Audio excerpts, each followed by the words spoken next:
What I want you to do is let's get started on your stuff now. Jonathan, what do you want to talk about today? Well, I wanted to start a series of a couple of days on Joseph of Arimathea. It's an absolutely fascinating and unbelievable story. Yes, in fact, we started a bit on Joseph of Arimathea last time, and I want you to expand on that because you mentioned that he is the master of the largest tin mines. When he was cast off, they ended up back in Britain. Supernatural things happened there. I mean, this story you mentioned last time 2 weeks ago was unbelievable. I want you to continue that, please. Yes. Well, I think just to recap where we were, after the stoning of Stephen in Jerusalem, at Skull Hill, the same place where Jesus was crucified, they had a place of stoning there for certain people as well. Right. And this is where Stephen was stoned to death. Paul, or rather Saul as his name was, a member of the Sanhedrin, took out a personal vendetta against Joseph, who gave Jesus an honourable burial.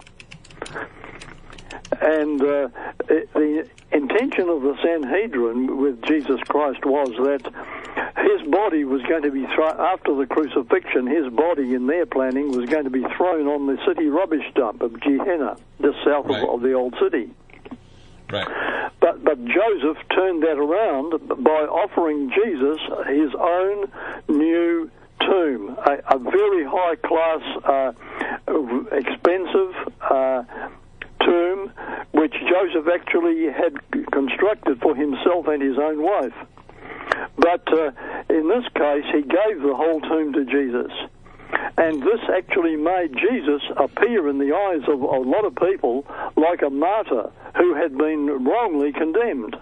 Right. And, in fact, they had to cut They had to cut out the stone place for him to lay 6 inches taller because he was much taller than Joseph, wasn't he? That is correct. Yes, and you can go there today and you'll notice that cut. Right. Now, when Jesus rose from the dead and Christianity began to move around, actually it was called the Way in those days. When Jesus said, "I am the way, the truth, and the life," the followers of Jesus called themselves followers of the Way. And among them was Joseph, a very high-class citizen, high-profile citizen. And Saul actually, as his name was, member of the Sanhedrin, took out a plan against him and against the followers of the Way.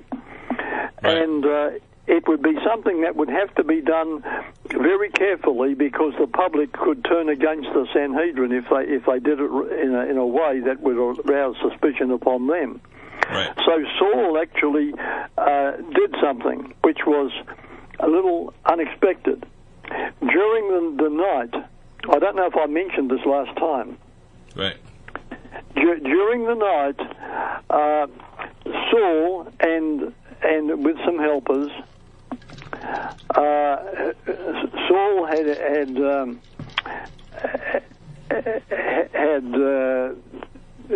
his best, but he had not done what he wanted to do, and that was that he was throwing people into prison.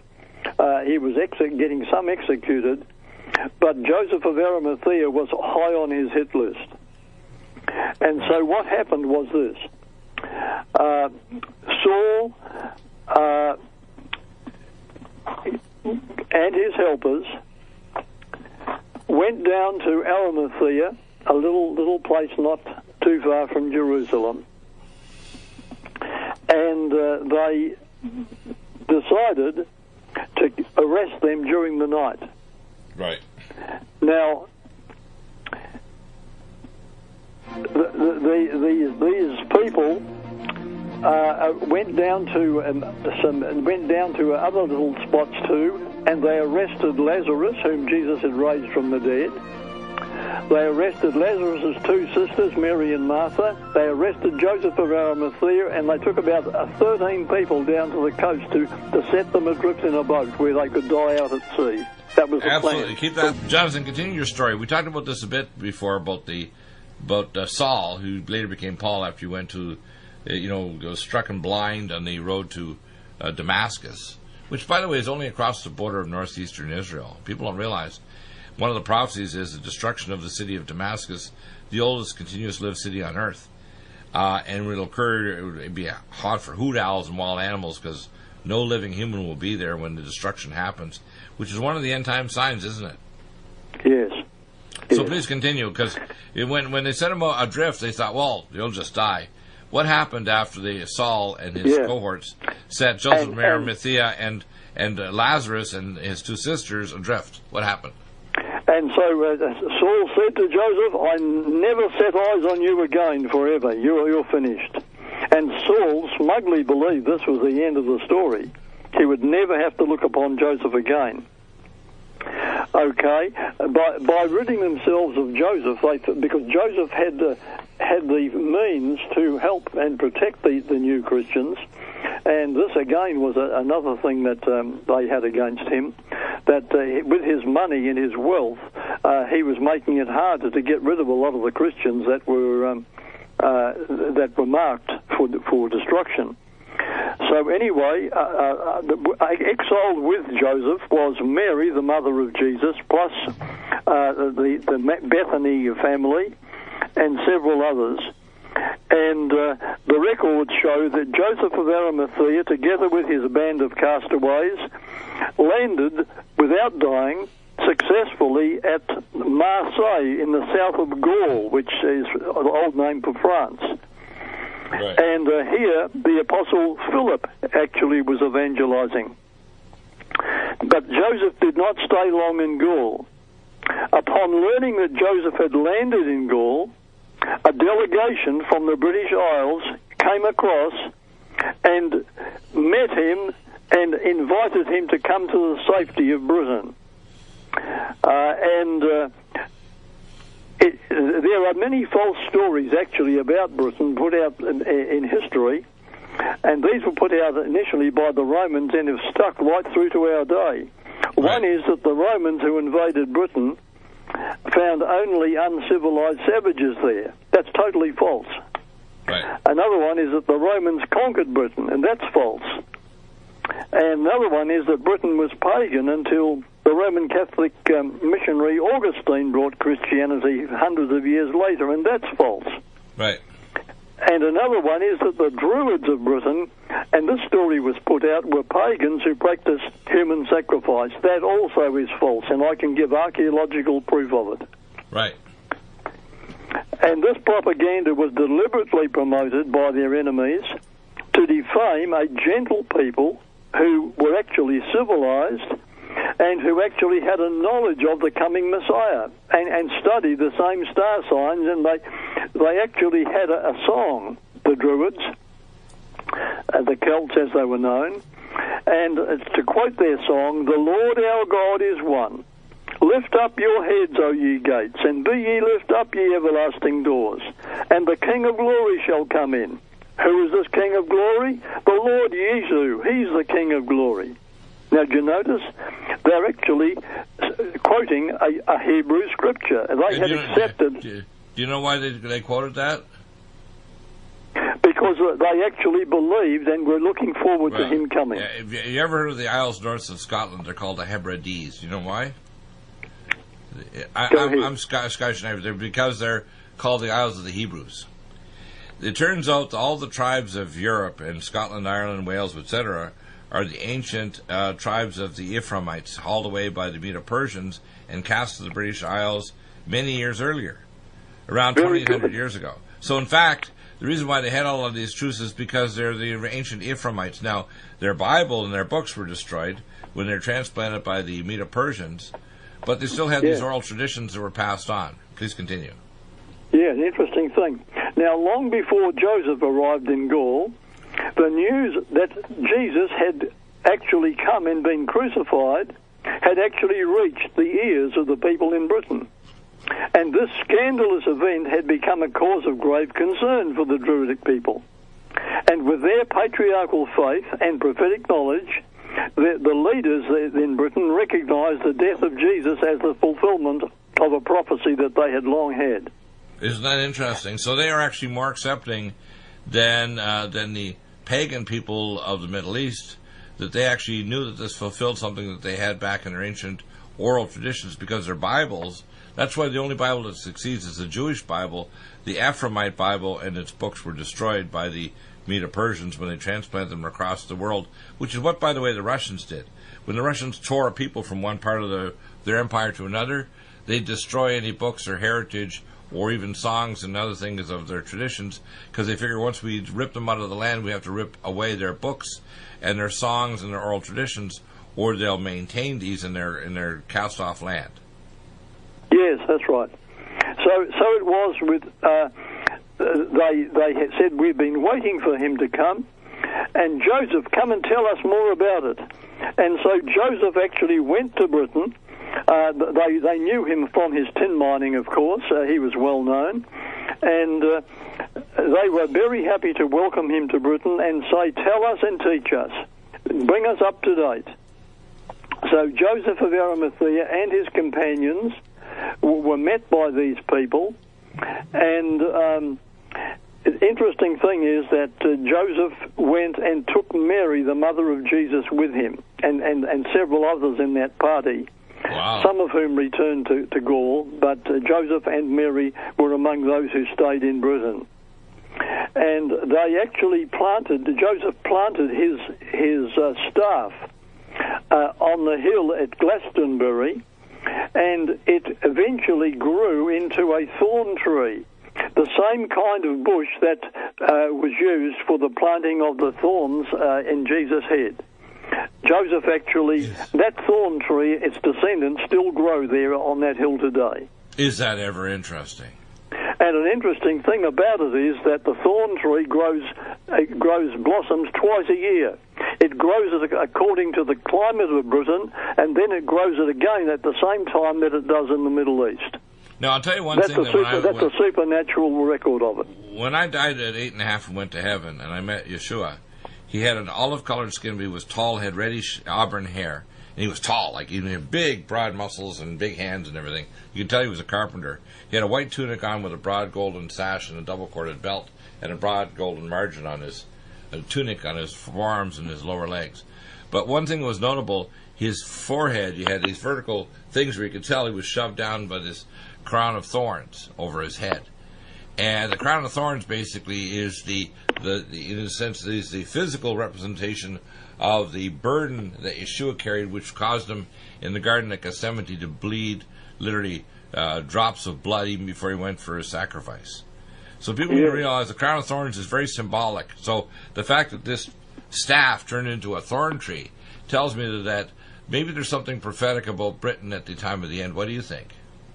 Well, very, very good, yes. Now, it's interesting that I've actually taken a piece of this myself and brought it home. The tree still stands today, or at least its descendants still stand today. Now, Joseph also built a wattle church, and wattle happened to be the common building material in Britain in those days. They constructed their homes of wattle, much the same way that cabins of log and mud and houses of sod were commonly built in the colonizing years of North America. And this building... Yeah, exactly. In other words, they use them as their primary building material, just like, what do they call, peat, which was used by the Vikings when they built their homes in Iceland and Greenland, right? That's right. And this building was 60 feet long, 26 feet wide. It followed the pattern of the Hebrew tabernacle. And the construction was finished round about 39 AD, only 8 years after the resurrection of Jesus. Wow. Now, with the help of his hosts, Joseph and his companions went throughout Britain to share the way of life. And here these faithful, dedicated people were able to reach the good news of love and truth in all its beauty and simplicity, safe and free, away from the persecution of the Jewish Sanhedrin and away from the tyranny of pagan Rome. Wow. And they were protected by the might of the British royalty whom Rome could never conquer. And they devoted their lives to the teachings of their Lord in the quiet, restful sunlight of that green island of Britain. Very, very wonderful. But that's only the beginning of the story. Now, in trying to prevent the spread of Christianity by casting Joseph adrift in a boat, Saul's Gestapo, I like to call them the Gestapo, had failed miserably. The despised ones had survived and found freedom to spread the good news without fear of being molested. Now, Saul's campaign of revenge and hate suddenly came to an end when the light came to Saul on the way to Damascus, and the words and the voice came, "Saul, Saul, why do you persecute me?" And the conversation followed, which we know all about. And Saul's life was dramatically, unexpectedly changed forever, and he was converted to the way that he had hated. Wow. Now, this was so sensational, no one believed it at first. Even Christians were skeptical, as we know. And the Sanhedrin in Jerusalem was stunned. And in fury, they ordered an all-out manhunt against Saul to kill him on sight. And so the hunter now became the hunted. But now Saul's fearless testimony, now as Paul the Apostle, began to set the world on fire. And he travelled constantly, and everywhere he went, he was either a revival or a riot. His enemies pursued him from city to city, and we know all that part of the story. Right. But Paul had been a free man by Roman law in Tarsus, which was a southern city of Asia Minor. So when he was ultimately arrested for his new Christian faith, Paul appealed to the Roman emperor, and this decision was fateful. It was going to lead him to Rome itself. Right. And this, Dr. Bill, is where a most amazing twist of events takes place. A twist in Paul's destiny that would eventually take him to Britain, according to history. Now, he arrived in Rome in AD 58. He met up with his half-brother, who was a Roman senator, Rufus Pudens. Now, Rufus himself had fought in the Roman army against the Christians in Britain, and he had become a Christian. Then he married Gladys, who was the daughter of the king of the British, and Gladys was renamed Claudia. Now, the interesting thing is that when Claudius, the Roman Emperor Claudius, sent his army to Britain, they were unsuccessful. I don't know if I've mentioned this before. They were unsuccessful in conquering Britain, and so Rome tried one of her old tricks, and that was to infiltrate. They infiltrated some of their people behind the British lines and found somebody close to the king who was a little bit disgruntled, and persuaded that person to hand over the king and his wife and his two children to the Roman authorities. And right. so they were captured in their sleep during the night on the British side of the fight, and they were transported across to the Roman side and became Roman prisoners. And that was actually done. But betrayal took place by one of the king's cousins. Wow. Now, as young Gladys marched with her head high through the streets of Rome as a captive, along with her father and mother and her brother, the Emperor Claudius was impressed by her noble bearing. So he actually arranged a private interview, and he was so impressed that even though he wanted to wipe out Christianity, he wanted to adopt this young girl as his own, and so he changed her name from Gladys to Claudia. Wow. This is, yes. I love these stories. The most amazing twist of events is yet to come. What's the name of this book, by the way, that's available, has all the story in it? The Man Who Needed Two Graves. Ha ha! You're such a clever guy with titles. The Man Who Needed Two Graves. Please continue. Okay. Now, here we come to this odd sequence of events. First of all, Paul arrives in Rome. He meets up with his half-brother, the Roman senator Rufus Pudens. And Rufus had converted to Christianity while he was in the Roman Empire and visiting Christian Britain, trying to overcome and conquer Britain. Right. And he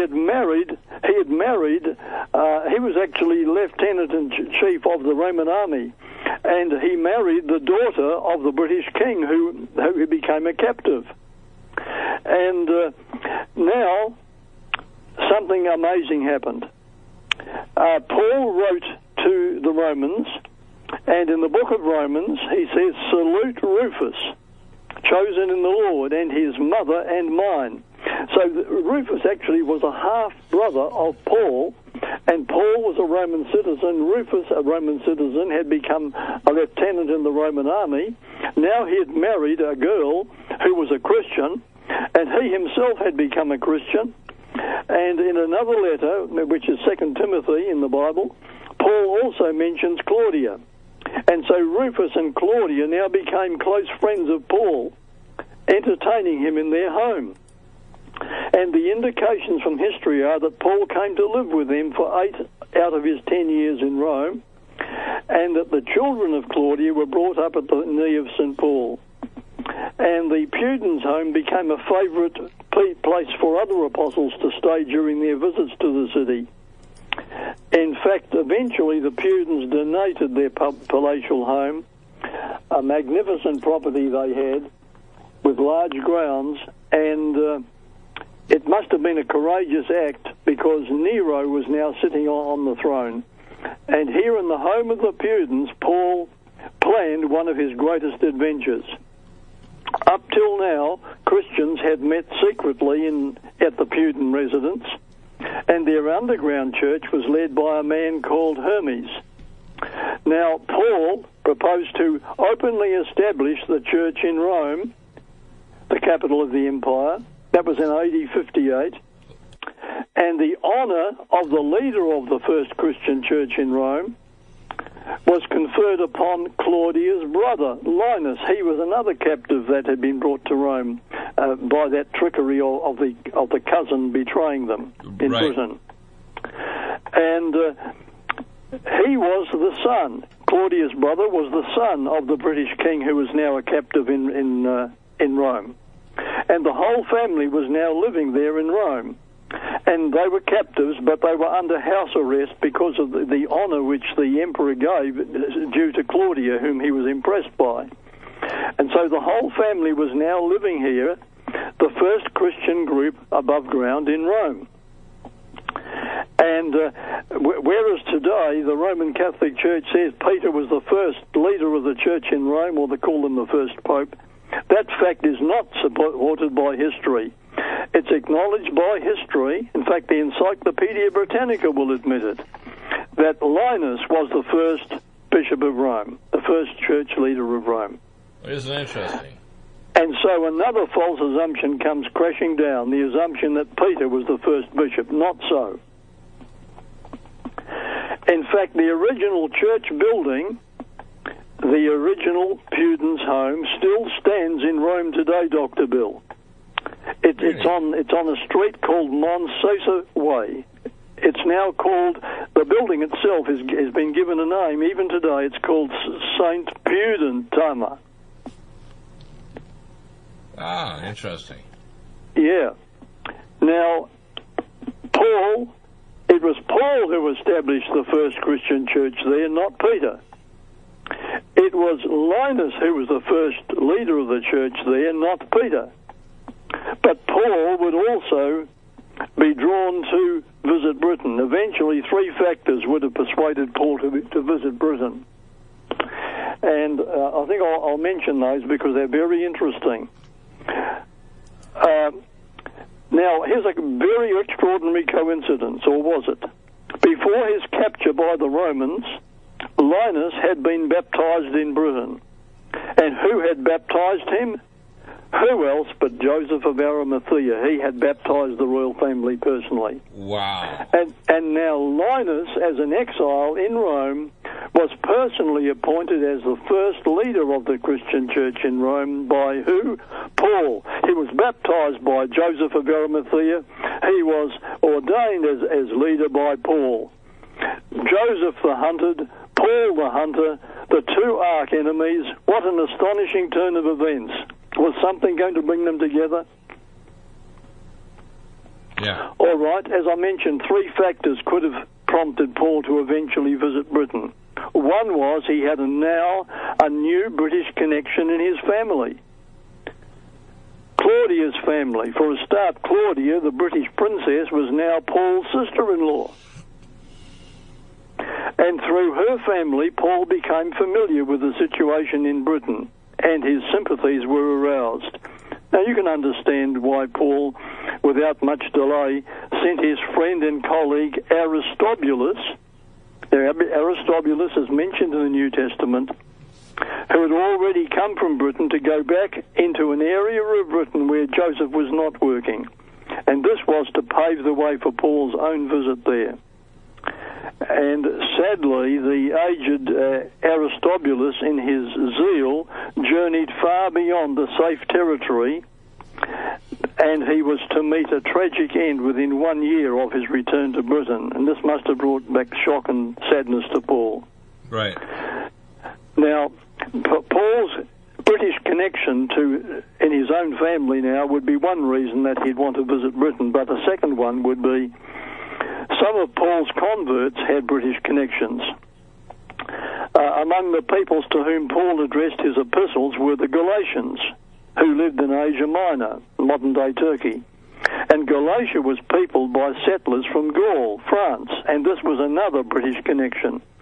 Paul would have been aware that the Gauls shared a common bond of religion with the Druids in Britain, who were looking forward to the Messiah to come. And this must have deepened his desire to help boost the work in Britain. But thirdly, and I think more personally, Paul's heart was new for it was really very strongly now for Joseph. It would be reasonable that Paul would want to meet up with Joseph again. Years before, as a bitter, vengeful Saul, he had set Joseph adrift in a boat, hoping that would be the end of him, and saying, "I never want to see your face again." Right. But now how things had changed. Paul felt for Joseph and all the people he had persecuted. He himself had now been persecuted by the same mob, and he knew Joseph had forgiven him. Right. But he owed it to Joseph. Now they were both one in heart, one in mind, one in purpose, and he felt so close to Joseph, he just wanted to throw his arms around him. And this new joy they shared together in Christ could perhaps bring them both comfort, make up for those painful, terrible years where Saul had shown hatred for him. And by the way, God is the one who takes away the pain. It's not man.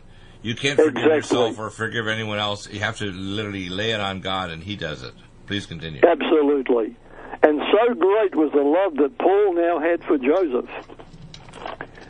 He felt a rapport that could bring them both joy. And he had wanted to be rid of Joseph forever, and how he longed now to see Joseph's face.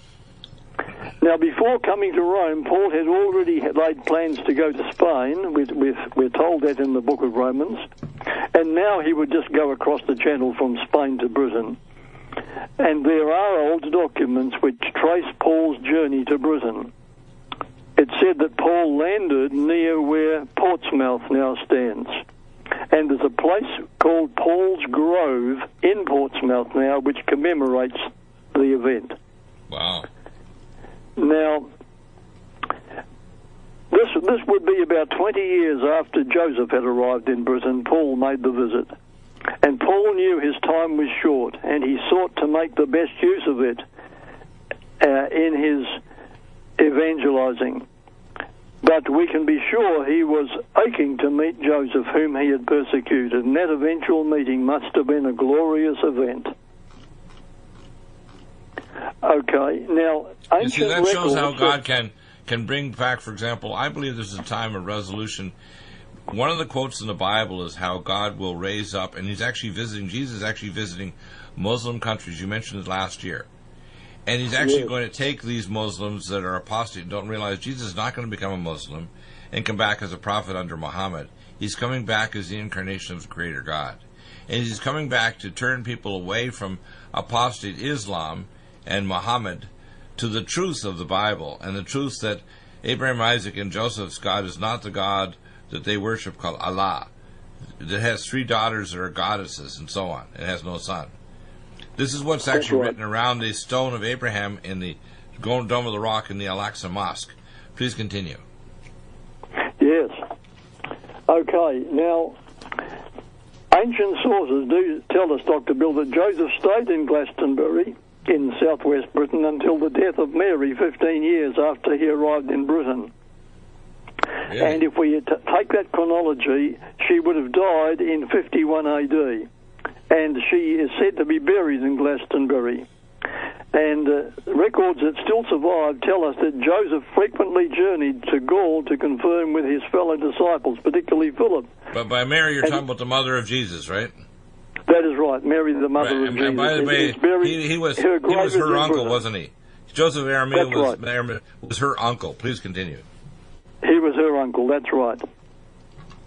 And then in 82 AD, that's 31 years after Mary died, Joseph, at the grand old age of 98, and 51 years after Joseph had placed the body of Jesus in his Jerusalem tomb, Joseph now was laid to rest in a tomb in Britain. Wow. And he was buried near the little wattle church that he had built. That little wattle church actually survived for about another 1,000 years and then was burnt. And that's just another story. And is it possible to know where Joseph was buried? Yes, it is. As a matter of fact, the grave spot has been marked. So you can still go to Britain, to this area. Wow, give us the directions. How do they go? Where do they go? Go to Glastonbury. And people in Glastonbury, there's a village in southwest Britain, will give them directions. Wow. Glastonbury. They should get their book. And the book again, the title of the book again is? The Man Who Needed Two Graves. And he needed 2 graves because he had the one he gave to Jesus and the one he had died in Britain, right? That is correct. Right. Wow.